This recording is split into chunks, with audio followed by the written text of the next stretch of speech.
The carnival air, thick with the scent of popcorn and cotton candy, often masks a darker side.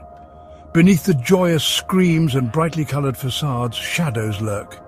They whisper of forgotten tragedies and things that go bump in the night. Theme parks, for all their innocent fun, are not immune to the macabre. Here, where laughter is currency, some souls find no redemption. This is a tale of two such souls. Their stories, forever intertwined with the parks they loved, serve as chilling reminders that even in the happiest places on earth, darkness can find a foothold, and sometimes it never lets go. Disneyland. The name conjures images of Mickey Mouse, princesses and magical memories. But in the summer of 1974, a different kind of magic took hold. This one was darker, fueled by tragedy and whispers of the supernatural. Deborah Gale Stone, a recent high school graduate, had just started her dream job at Disneyland. She was a hostess at America Sings, a popular attraction featuring a rotating stage of singing animatronic animals. On July 8th, Deborah's dream became a nightmare. The mechanics of America Sings were intricate. 6 massive revolving stages allowed audiences to enjoy different acts without ever leaving their section.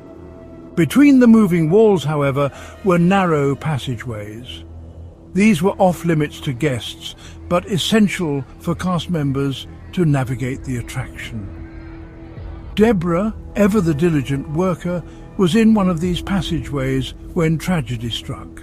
As the wall rotated, she was caught and crushed between the moving stage and a stationary one. The screams lost in the cacophony of the show came too late. Deborah Gale Stone was gone.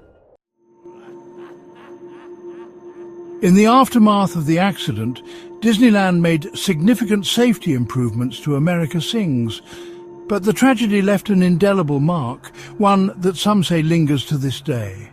Cast members began reporting strange occurrences. Whispers, cold spots, and the feeling of being watched plagued the attraction. Most eerie of all were the stories of a ghost light appearing on the stage where Deborah had worked. A single spotlight shining on an empty stage, as if beckoning someone who would never take a bow again. Was it a malfunction, a trick of the imagination, or something more? The question, like the ghost light itself, continues to haunt the now closed attraction. 1,000 miles away from the Magic Kingdom, nestled in the snowy hills of California, lies another kind of park. Santa Claus Land, a place where it's always Christmas, promises a wonderland of festive cheer. But on a cold December day in 1990, the park's holiday spirit was shattered. The Jensen family, their faces alight with Christmas joy, were enjoying a day at the park.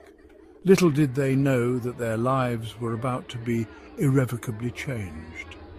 Nathan Jensen, a bright-eyed 5-year-old with a mischievous grin, was last seen near the park's carousel. The ornate horses, frozen mid-gallop, stood as silent witnesses to his disappearance. One minute he was there, a giggling speck amidst the festive crowd. The next he was gone, vanished like a whisper in the wind. Panic gripped the park. The festive music died down, replaced by the frantic calls of Nathan's name.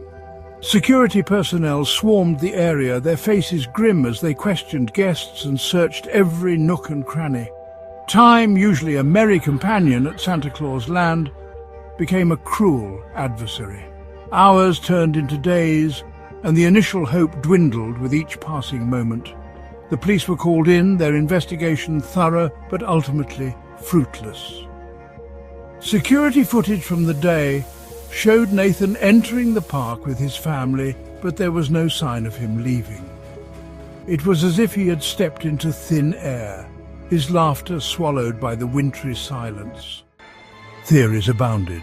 Some whispered of abduction, painting a sinister picture of a predator lurking in the shadows. Others clung to the hope that Nathan had simply wandered off, perhaps disoriented by the festive crowds, and was lost but alive. Despite extensive searches and numerous leads, Nathan's disappearance remains an unsolved mystery to this day. His case, a chilling reminder of the fragility of life, continues to haunt Santa Claus Land. The carousel, once a symbol of childhood joy, now stands as a haunting reminder of the little boy who rode into the unknown and never returned.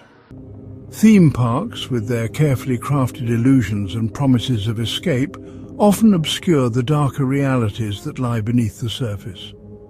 The stories of Deborah Gale Stone and Nathan Jensen serve as stark reminders that even in the realms of make-believe, tragedy and mystery can intrude.